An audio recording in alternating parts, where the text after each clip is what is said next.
Israel ও যুক্তরাষ্ট্রের যৌথ হামলার জবাবে ইরান এবার ইউরোপীয় অঞ্চল লক্ষ্য করে ক্ষেপণাস্ত্র ছুঁড়েছে। লক্ষ্যবস্তু ছিল পূর্ব ভূমধ্যসাগরের দ্বীপরাষ্ট্র সাইপ্রাস। আন্তর্জাতিক গণমাধ্যমের খবরে বলা হয়েছে, দুটি ক্ষেপণাস্ত্র নিক্ষেপ করা হয়েছে যেখানে ব্রিটিশ সেনারা অবস্থান করছেন। ব্রিটিশ প্রতিরক্ষামন্ত্রী জন হিলি জানিয়েছেন, ক্ষেপণাস্ত্রগুলো ব্রিটিশ ঘাঁটিকে সরাসরি লক্ষ্য করে ছোড়া হয়েছে কিনা তা এখনও নিশ্চিত নয়। বিশ্লেষকদের মতে, ইসরায়েলের সঙ্গে ঘনিষ্ঠ সম্পর্ক এবং সেখানে ইসরায়েলি বিনিয়োগ থাকায় সাইপ্রাস কৌশলগতভাবে গুরুত্বপূর্ণ।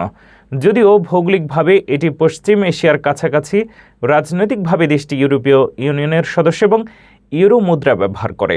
ফলে এই হামলা মধ্যপ্রাচ্যের সংঘাতকে ইউরোপীয় পরিসরে ছড়িয়ে পড়ার আশঙ্কা তৈরি করেছে। এদিকে ইরান বলছে এটি তাদের প্রতিশোধমূলক পদক্ষেপের অংশ। চলমান উত্তেজনা যদি আরও বাড়ে তবে আঞ্চলিক সংঘাত বৃহত্তর আন্তর্জাতিক সংকটে রূপ নিতে পারে বলে আশঙ্কা করছেন পর্যবেক্ষকরা।